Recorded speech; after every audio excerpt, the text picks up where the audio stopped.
Hello, everyone. Welcome to our virtual Q&A for the new film, The Dry.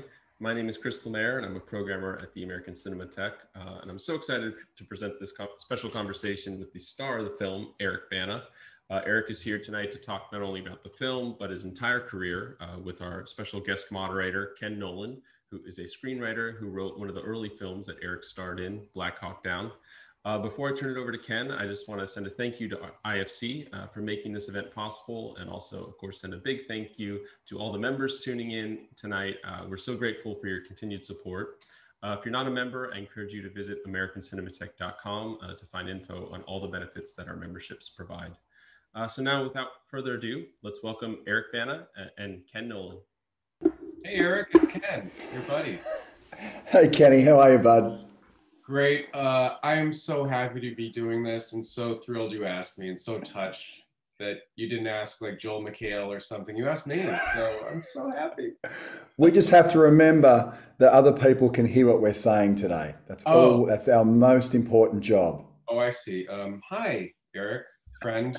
So first I want to start with a dry. But first, how does it feel to be doing a career retrospective right now at age 29? I mean, it's pretty amazing. So thank you to American Cinematheque. Clearly, I'm extremely honored to be given this opportunity and thrilled that the wonderful Ken is able to host this. Yeah. But first, I want to talk about The Dry. I had to see it on a laptop, but it's definitely a big screen movie, and it's got these amazing wide shots that were just, I have to go to the movie theater. The music is great. And it felt like a movie that was about it was about secrets and what happens when one event affects so many lives in the past and the present. So my question is, was there an awareness that you and director Robert Connolly were making a particularly Australian film, Eric? Did you consciously say, hey, we're going to make something that will stay in the Australian film pantheon for ages?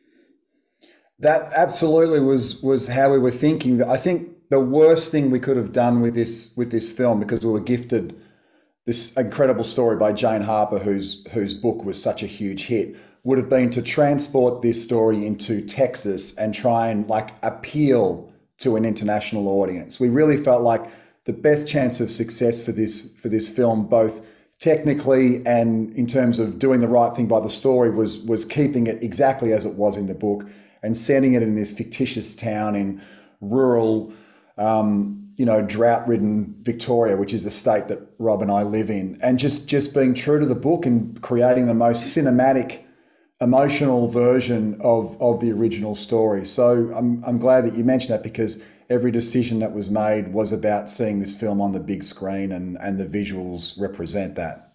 Right. I can't wait to actually go back to the theater and not wear a mask and eat snacks like Max Cady and Cape Fear and laugh and inappropriate moments. But anyway, I kind of want to take you through the history of your career. And we met making Black Hawk Down. We were both in our early 30s in Morocco. And it kind of shaped my life. And you made lifelong friends with, there you are, lifelong friends with Bill Fichtner and Kim Coates and me, among other people. And in fact, I'm saying it's time for our first fun thing. Eric's famous friends ask a question. So now we have Bill Fichtner asking a question. Can we roll that Bill Fichtner question? Oh, no. A lot of people don't know this, but Eric Bana is originally from Buffalo, New York. Yeah, Buffalo, New York. I would know, because I'm from Buffalo, New York. I know a fellow Buffalonian when I see one. Anyway, be that as it may. Eric, how you doing, bro? I think it would be really interesting, as you're talking about your career, to talk about our preparation for Black Hawk Down. We met, I believe, at an airport in North Carolina, and then me, you, and Nikolai Waldau went for special ops boot camp. I've always compared it to like fantasy sports camps, where you go and you play with former major league players, be it baseball, whatever, golf, I don't know. Except this was for special ops, slightly different. Things blow up. Anyway, I think it would be fascinating to talk about that, because I don't know about you, brother, But I got to tell you something. I've never had a prep for a film before or since like that week. Very memorable. I have a feeling that people would love to hear your thoughts on that. So share away, my brother. See you around. Oh, that is awesome. I was not expecting that. I love that, man. A little treat for you. Thank you so much.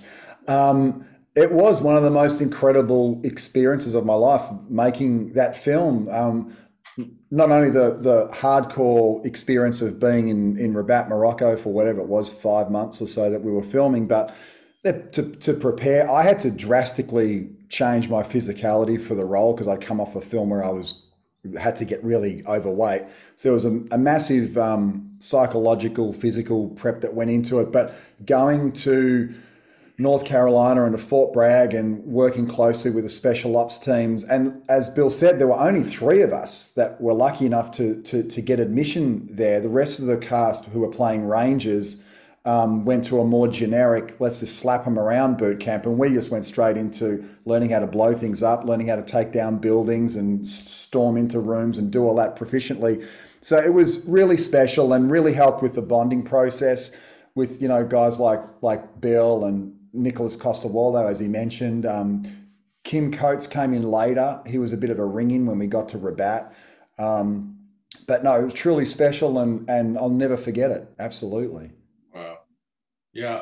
So I wanted to take you through your career the way a screenwriter thinks in acts. So a 3-act structure to your career so far. So Act 1, Ken's structure, is you being discovered. Although you told me you're already very famous in Australia due to TV and stand-up, and we could spend a whole thing on that. But what was it like? I mean, you make Chopper, and then Hollywood takes notice and says, "Oh my God, who the fuck is?" Can I swear? I just did. Who is this guy? Oh, there he is. So that's what I look like when I'm about to start a screenplay. Isn't that when the first set of notes come in? Yeah, exactly. We're so happy and we're ready to roll up our sleeves and get to work. We really like what you've done. There's a lot of promise. There's so much promise here and so much good stuff. Yeah, so anyway, we're gonna have to use a zip file because it's a large notes file. But anyway, so Act 1, Hollywood takes notice. Okay, so I remember they called me and they said, the producers, Jerry and Chad and Mike said, we've got this Australian guy who's gonna play this part. And I think you were the first person cast. What was going through your head when you got that call, like from mega producer Jerry Bruckheimer, and maybe Ridley had just done Gladiator and attached himself? I don't know if that was happening when you got the call.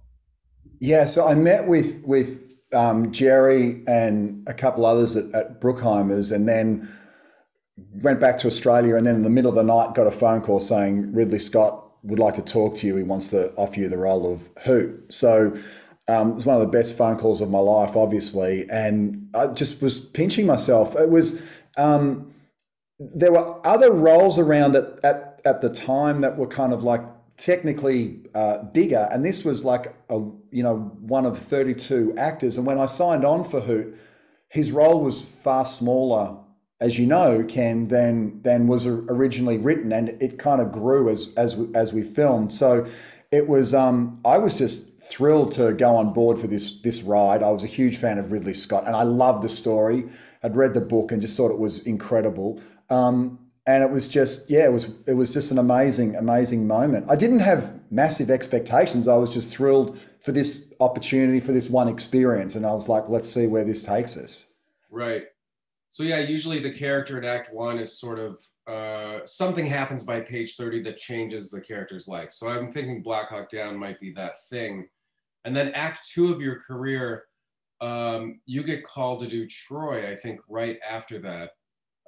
I remember coming to Cabo to the set, and it was enormous. There were like 60 ATVs and 5,000 trailers, and I was like, oh, we're gonna watch a Hollywood movie being filmed. It took all day to set up this thing where you walk into the Temple of Apollo with your sword like that, and that's it. We're done for the day. What did you get out of that experience? Doing Troy, something that huge? I loved it. And again, it was such a massive prep for that film because I had to learn so much. I'd never worked with a sword. I'd never ridden a horse properly before. And I had to learn how to, ride bareback and fight and do all that sort of stuff. So I think it is my favorite part of the job is being thrown into the deep end and being forced to learn stuff that you have no idea about. And you get the access to the most incredible people and the most skillful people. And my favorite form of filming, and this comes back to The Dry in a way, is daytime exterior. I just feel like my heart sings. And so to get a chance, an actual fact, just before Troy, I'd done The Hulk, where I'd spent like 6 months in a studio. And then to go and do Troy after that, more similar to Black Hawk Down, where it's just all daytime exteriors. And you're a part of nature, you're with a horse, you're doing something physical. It was my first sort of big physical action film, even though Black Hawk Down is considered an action film. I never consider guns action for some reason. So I just loved it. I loved everything about it. I loved working with Wolfgang, amazing cast. It was an epic experience. Just nothing but amazing memories of that film. Oh, great. So I have my films reversed. I thought you had done Hulk after Troy.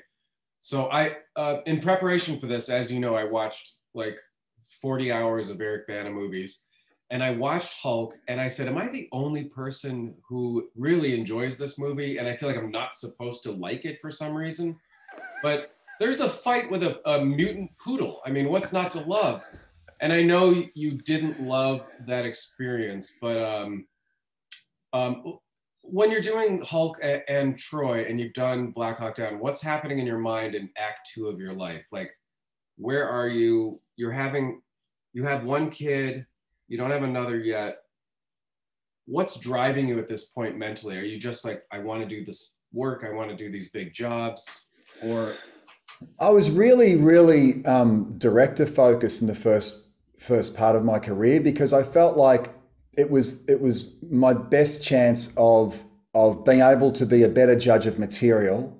And obviously the greatest material goes to the greatest directors. And as a film lover, it was impossible to say no to a great director when at the same time you would be offered something by someone whose work you didn't know. And I was establishing my career and I loved the work of all the directors that I was saying yes to. So I was really heavily director focused. My agent at the time, John Fogelman, we worked really close together at paying attention to all that stuff. And so I'd say in the first part, I was really script, character, director focused. And it wasn't necessarily a case of what's the size of the movie or what's the size of the role.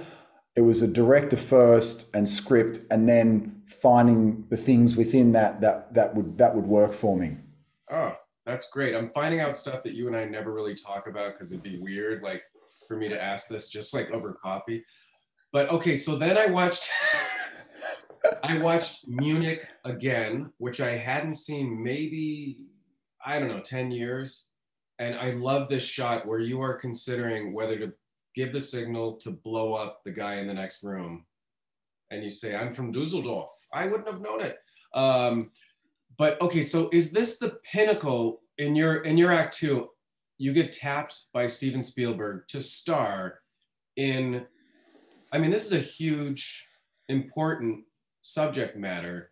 And I have not seen a movie like this since. I haven't seen a political movie that's filmed on several continents with a ridiculous cast and Janusz Kaminski and John Williams, and it's just top notch everywhere. It's ridiculous. So did this feel like, oh my God, I've made it. I am starring in a Steven Spielberg movie. This is what I dreamed about as a kid, or what? Sorry. Well, I guess, yeah, in some ways, but clearly I never dreamt of that as a kid, right? I mean, it was like, I thought I had reached the height of my, 3-point shots when I got a gig working on television sketch comedy. I'd already peaked. That was the ceiling. I was done. So everything that happened after that just seemed ridiculous. And it was like resetting the not the expectations, but just kind of like slapping yourself and going, hey, you're here now, let's get on with it sort of thing. But there's no doubt that Munich, for many reasons, not only because of because of Steven Spielberg, but it was genre, it was period, it was style, it was subject matter. It was like everything I crave for as a audience member paying to go and see a movie. I'm seeing this movie. It's at the top of my list, but I happen to be in it. Like I'm in Malta and there's all these people dressed in 70s clothing and there's Steven Spielberg and there's Janusz Kaminski and he's got the light meter next to my face and we're doing it's just like, and I'd read the book Vengeance and I was just insanely interested in the subject matter. So you're right. It was just everything. It was too much. It was just, when I look back on it, it was almost too much. And I don't think it really hit me until like the day that we wrapped. How big it was. I didn't allow myself to think of it in those terms. I was just so enjoying the day to day and really had such a big job that I couldn't really afford to think of the enormity of what was going on. I was just so Avner in my head and trying to do that job. But there was plenty of room there to just enjoy it and soak it up and be part of Team Spielberg and that amazing group of craftsmen that he takes from film to film and to witness that. It was like being in the greatest basketball team of all time, and suddenly these passes are coming in like rocket fire, and it's like you're expected to throw the ball 30 feet to the ring so that Kareem Abdul-Jabbar can just go whoomph, and it's like you only can do it once. That's very funny. I believe it. I mean, it is such a good movie, and I don't understand why at the time it got some criticism, which I think made people, I don't know what, not see it or feel like, I just think it's a great movie. And now with the retrospect, watching it, I think no one's ever made a movie like this again. I mean, maybe Argo got close to that kind of international important story, but that was like a $30 million movie. This thing is an amazing film. It took me a while to get my head around that stuff, Ken, at the time, because I found it really frustrating. And then I just sort of got to the point in my life where I realized anytime you're involved in a film, and Black Hawk Down suffered from this as well, anytime you're involved in a film whose subject matter enables people to publicly identify their politics, it gets thrown into that ether. And you just cannot pay attention to it, and you can't take it personally. You can't be like, why aren't they talking about the film? Suddenly they're just talking about politics. I learned that now to just try and understand that that's what it is, and it sort of has helped. But I do think Munich suffered from that. I think it gave a lot of people, a lot of journalists, the opportunity to just present thoughts on world politics that other films hadn't before, and so that then became the kind of the topic, as opposed, sometimes I was reading stuff like, I don't even know if they're talking about the movie anymore, so, which I understand, but to your point, I think there is a danger that those films can get lost in that space, especially initially, but they find their place in time. And I've always believed that I want to say yes to a movie that's going to be looked upon as a good film 10 years from now, not just today, Yeah. And speaking of, so you do Lucky You, which I personally had never seen until a few nights ago, and I completely enjoyed it. I thought it was really charming. But I want to get to your midpoint moment in my screenplay of your life.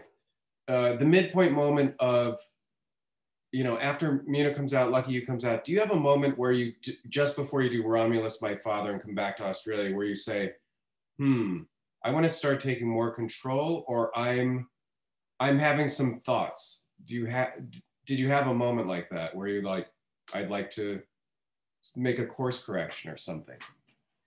Well, there was a point where I realized that it would be, I guess, really easy to just make the most of the opportunity to do lots of really, really big films.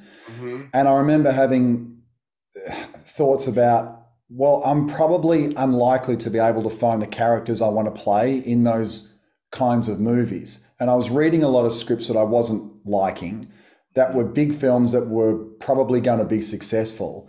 And I wasn't challenged by anything that I was reading. So there was a point where I had to, I guess, acknowledge the fact that, well, if you want to be true to that, and if you want to keep playing interesting characters, you may end up moving well away from that. So I guess it was a conscious thing to just keep trying to find these interesting characters.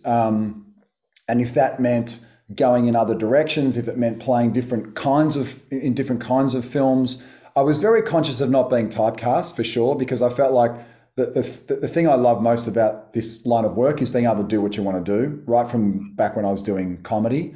And I didn't want to lose that. I didn't want to lose that sense of fun in this kind of serious world as well, in drama. I wanted to be able to move around. So to answer your question, yes, there was a point where I think I had to just keep that resolve as a very active part of my decision making. I feel like I brought the questioning down a little. So it's time again for Eric's famous friends ask a question. Now we've got Kim Coates, I believe, if we can roll that. Eric's famous friend. Good afternoon, Eric. Kim Coates. We met on Black Hawk Down in 2001. And I want to bring up and ask a question, if I may.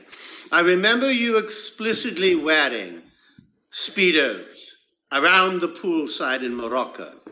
I believe they were black, white, and red, the colors of St. Kilda, our favorite AFL team. I would like to know, do you still own the trunks, bathing suit you may call? We, of course, in America and Canada, wear our bathing trunks to our knees. But the Speedo has always been very curious for me, and I'm wondering if you know where I could perhaps buy a pair of Speedos, black, white, and red, in the St. Kilda colors, and if they are available, where I might find a pair for myself. Congratulations on this and the many other interviews you will be doing in the future.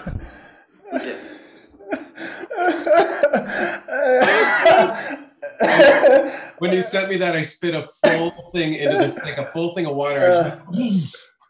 I don't think you actually have to answer the question unless it... In my defense, the Speedos would have been worn under the board shorts. I do not recall parading around the pool in Morocco or anywhere else in just a Speedo, okay? I think I remember that, yeah. That's a solid accusation. Oh my gosh. Oh God, that was funny. So going back through your career and watching these movies, I got to Star Trek and I saw something I hadn't seen before where I thought, Eric's not acting.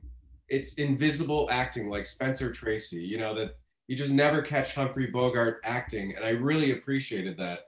Especially in Munich, I thought it was your most Eric, most relatable. I don't know why, but even someone like Nero in Star Trek, I thought I totally relate to this guy. You know, he's mad about something that has happened and he wants some revenge, you know?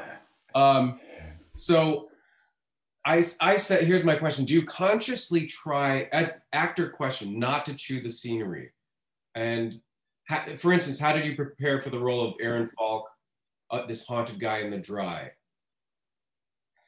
Yeah, I really enjoy the, I guess, idea, but more than anything else, the feeling that I've become someone else, that I'm representing someone else, some other viewpoint. And that is the moment that I'm always trying to get to when I'm working. So it's the thing that I enjoy putting the prep. It's one of the reasons why I don't like to do a lot of films. I really enjoy the kind of the seeding of an idea and letting it germinate in my brain for a long time before I get to work. And so because I really enjoy that feeling, you know what, so it may not always work, but I can promise you that anytime I'm in a film portraying a character, I believe I'm them. Mm-hmm. And I know that not everyone may believe that depending on what you're doing, but it's important that I believe it. So I really enjoy that feeling. It's a real high for me to get into the skin of someone else and feel as though I've gone a bit mad for a period, and that in Nero's case, I do want to destroy not only Earth but the entire galaxy because he's having a really bad day. I believe that. I believe that on that day. And the same with what was the character's name? Pete Bloomfield, the South African character. I cannot do South African accent. Can you? You can't do it. That's a very tough accent.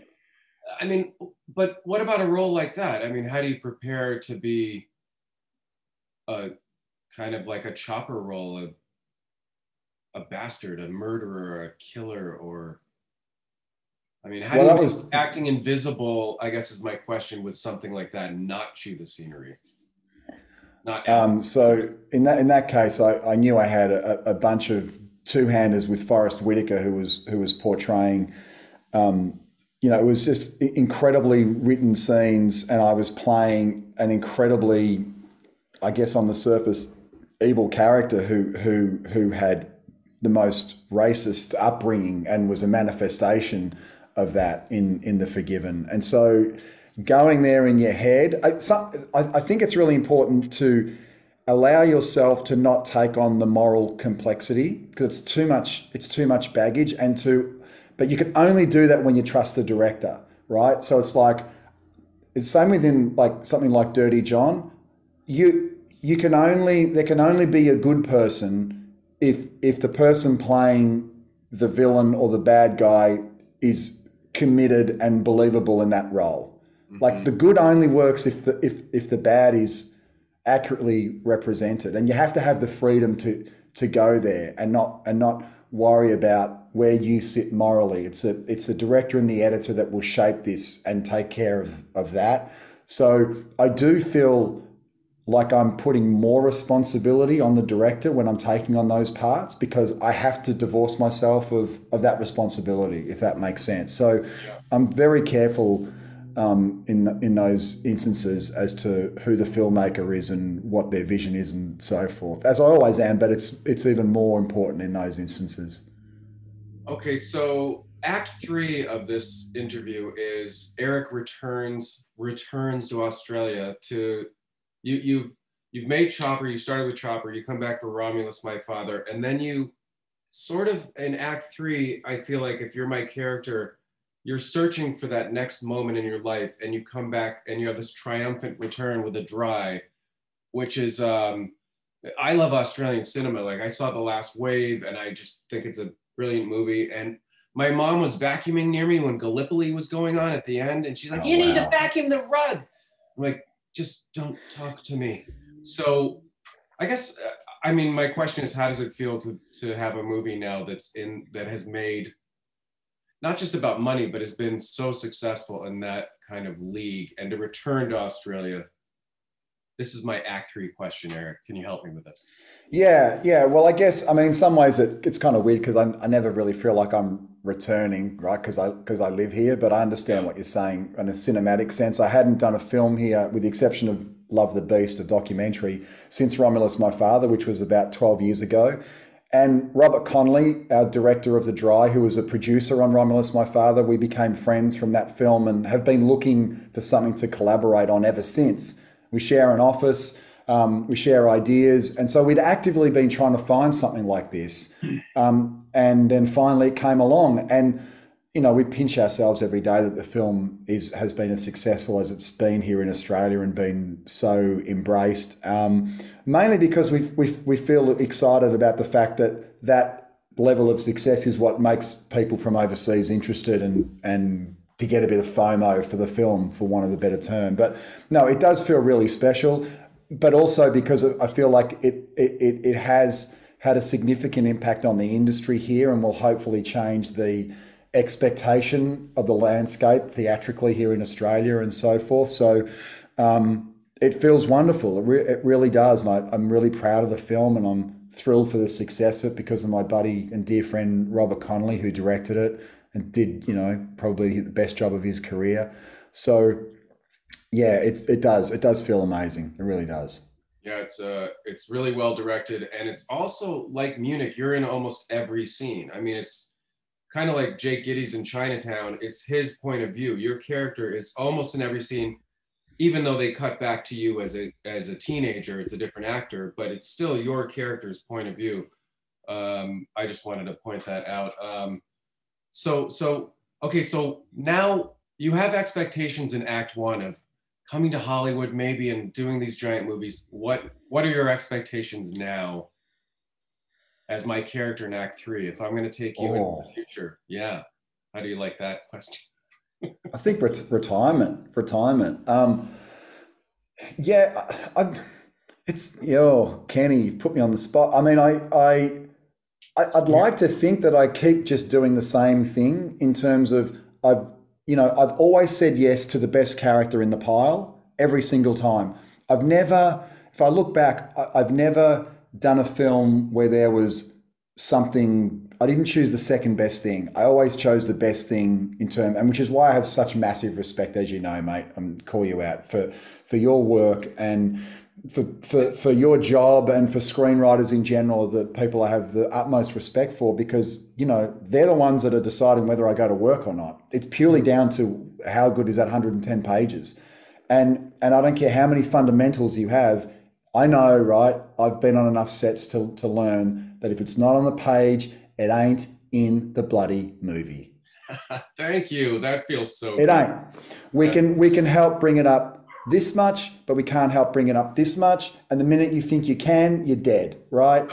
And I've learned that on a few occasions. And so it's just continually going to be being jazzed by the stuff that I read and then following that instinct. And I won't always get it right. The movies won't be for everyone. They have to just be for me.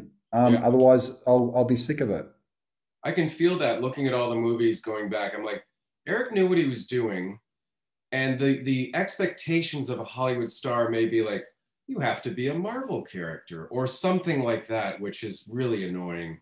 And I don't think you do. I don't think you've proven you can make choices that are interesting, that aren't always, I don't know, a flying metal man or something like that, And well, I just always had faith in directors. And what I mean by that is I feel like the minute I start doing movies that may be more of an industry expectation, that take you away from the kind of work that presents work to direct, I just feel like directors at the end of the day have the final say, okay? And they should. And they're the people that I'm collaborating with. I want to do work that they can watch and go, I want this guy.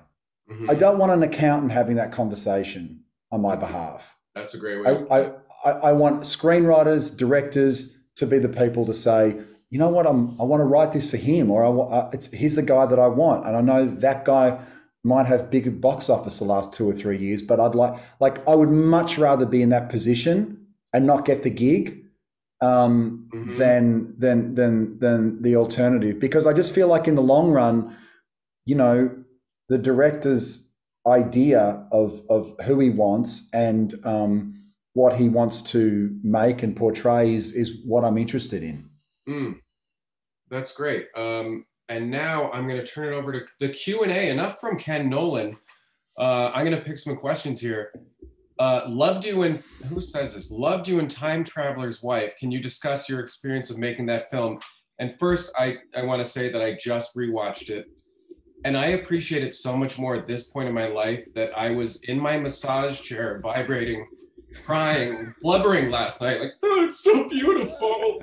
And I didn't know Bruce Joel Rubin had written it. It's a great metaphysical story. So how do you answer that question?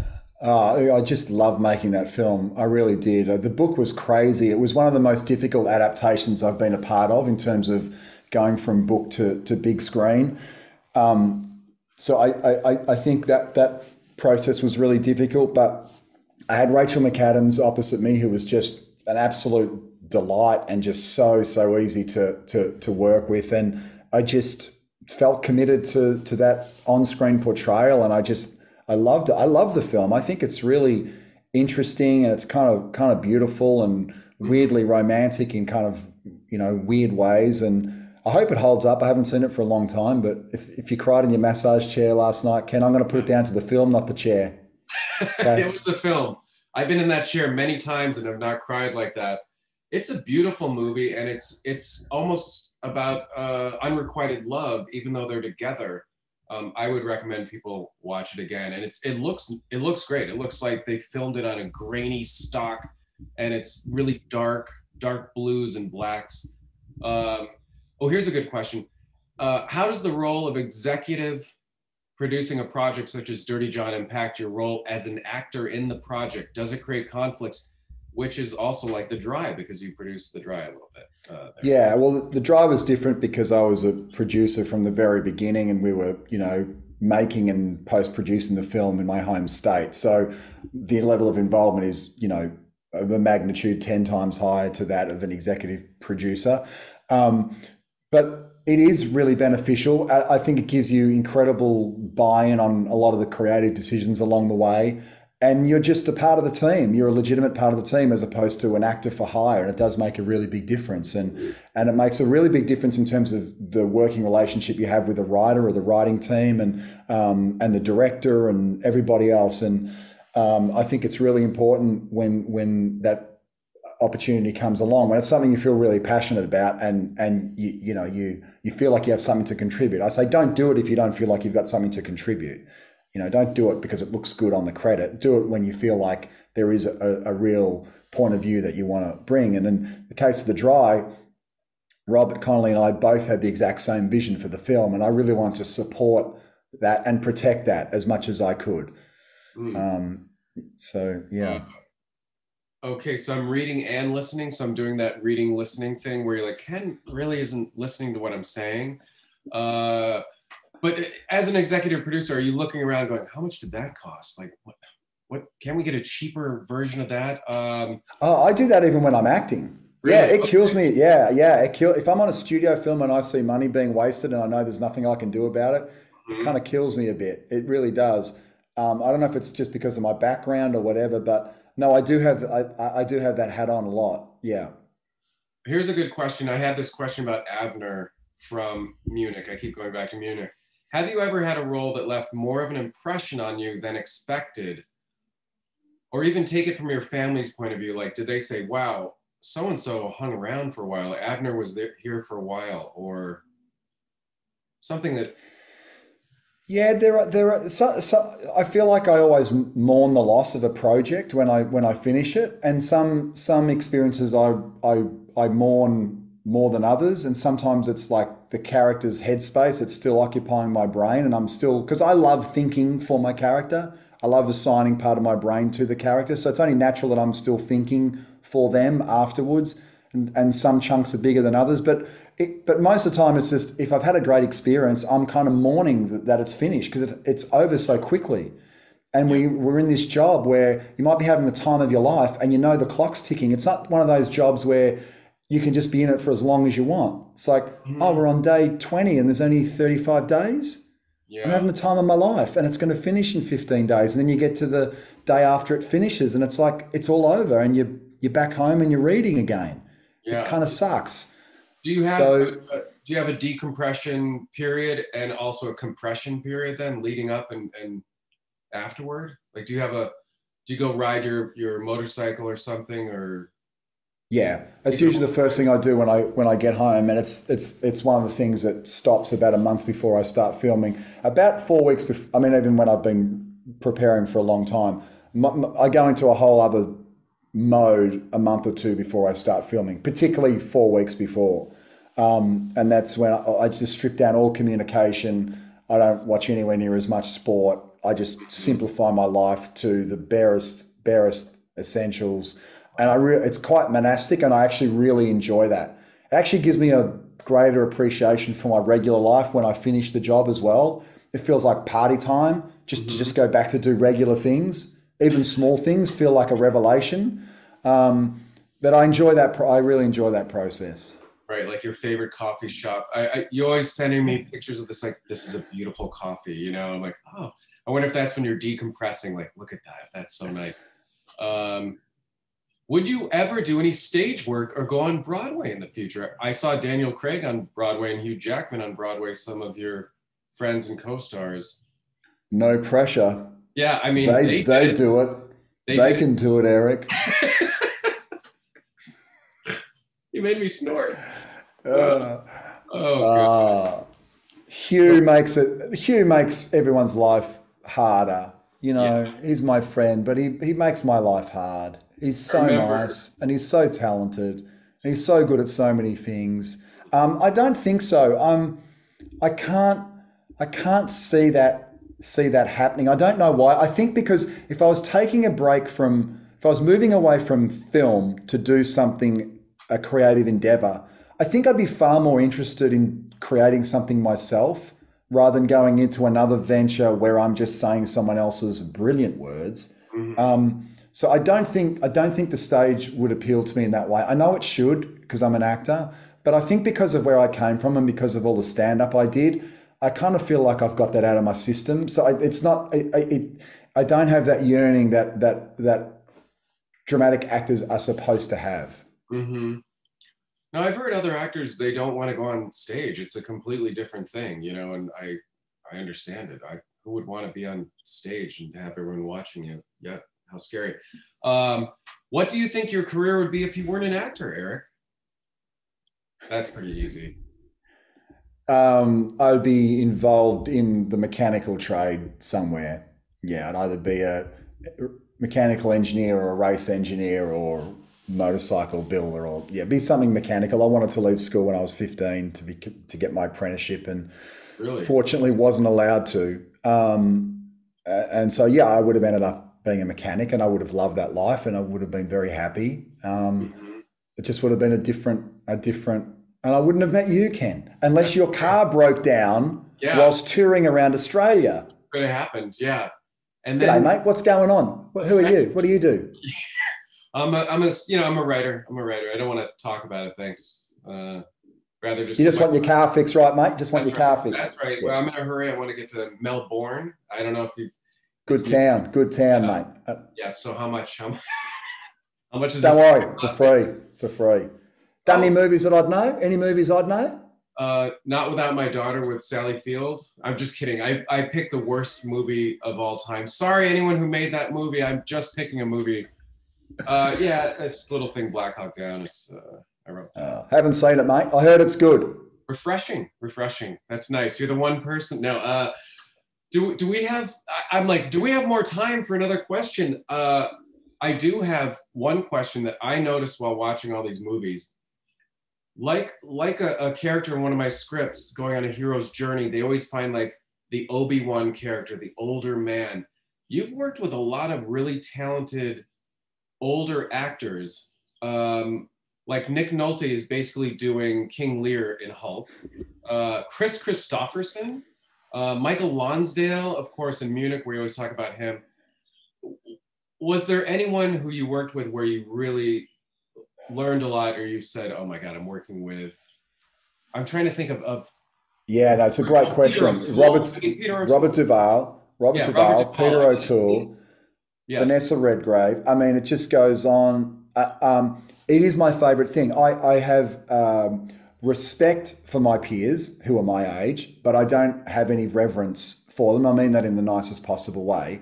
But I have massive reverence for actors of that generation, and anytime I get to work with them, I am like a sponge. I have so much. I'm so in awe of the period that they grew up in and acted in, and the fact that they're still working is something. So getting to work with Duvall, he was in Lucky You with me. He played my father. Peter O'Toole was my father in Troy. Sam Elliott in the Hulk as well. I mean, I just love working with actors of that generation, and I have got my notebook out in my head. There's no doubt. The thing that I've found consistent that's different with them to actors of our generation is they're just more in the moment of the film experience. Right. Because they're not distracted by phones. They're not as distracted. They're very, very focused, not in a kind of crazy way, but I can feel it. I can sense it, and I really love that. Yeah, I saw that in the scenes with you and Duvall and Lucky You in this crappy diner when he puts the cards out, and I'm like, oh my God, neither one of them is acting at all. It's just happening, and he makes it look so easy, and it's effortless, absolutely effortless. But it's just so complex what he's doing every time, and he's an outstanding actor, probably my favorite of all time, and because of the career, it's just the level of performance all through his career. It's just astonishing. Right. Oh my God. I'm looking at my questions now. I think I might. Oh, can I ask you which director influenced you the most? Or is that like asking like, which child is your favorite? And going, oh, well, I can't answer that. Do you mean of the directors I've worked with? Yeah. Who did you learn the most from on set where you thought, wow, is it Spielberg's eye for the complexity of the shots, or is it, like you said, Roland Joffe talking to you for a half hour about the dusk, you know? And yeah, it's a really interesting question. I think it depends on what I'm learning, and because I'm such a film buff and I love the camera, I guess, yes, Munich is the film that I learnt technically the most on, because I was just had so much time to pay attention to what was going on, even if I wasn't in the scene, and just watch this spectacle. It was just like going to film school for 3 months. It was just 3 months film school. Occasionally you have to jump in the shot and talk. It was unbelievable. So it depends on who you're working with and what you're learning. But in terms of acting, I don't know. That's a really difficult question. But yeah, Roland Joffe was really amazing. His process I absolutely adored. It was really intimate and trusting. You had to really trust him as an actor, and I just have so much respect for that when it works well. And so I guess it's different every time. And sometimes I learnt the most when I learnt nothing from them at all. Does that make sense? Yeah, sure. You know, I've heard like Morgan Freeman said he just wants to be told where to go and where to stand. Like, just give me the blocking. Is that your kind of methodology, or do you want a lot of instruction, and do you want a lot of talking really closely, and here's what's happening, and then, here's what's about to happen? I'm open to it all, but the one thing I have to feel as though I have, even if I don't, is freedom. Mm-hmm. That's the most important thing to me. I have to feel like I can play with this. The minute I feel like the lane is this narrow, I'm done. Yeah. I can't. Right. I find it really hard. Yeah, I think I know what movie you're talking about. I have no idea if we're supposed to be done with this. I'm not a professional. I'm losing the light. I don't look as handsome as I did 10 minutes ago. So, all right. I guess that's it. Yeah. Chris, is that? I think we got it. You know, this has been so great. I want to thank both you guys, Eric, Ken. It's been so great to have you for this Q&A and to pay tribute to an incredible career, and also thank you so much. To celebrate the dry as well. Thanks, Eric. Thank you so much. Really appreciate it. It's been great fun. Yeah, I love this. And I love that we ran out of famous friends at 2. Well, I had to cut a lot off, you know, so Leo DiCaprio was not. I had to cut out Leo, right? You can do Ridley now, Ken. It's safe to do Ridley, okay? No one will believe it. You're gonna have to run down there. You've got it done. Okay, it's shooting 7 cameras, right? 7, right? 1 in the dirt looking up. You won't know they're fucking there, mate. You will not know they're there. It's not acting. It's not acting at all. It's just running. It's shooting. Thank you. That's my Ridley Scott. Anyone who knows, that's pretty good. That is good. Thank you, Eric, for letting me do that. Love you, mate. Thank you. Thank you, guys. Thank you, Ken. And thank you to our audience for tuning in and sending in some amazing questions. It was great.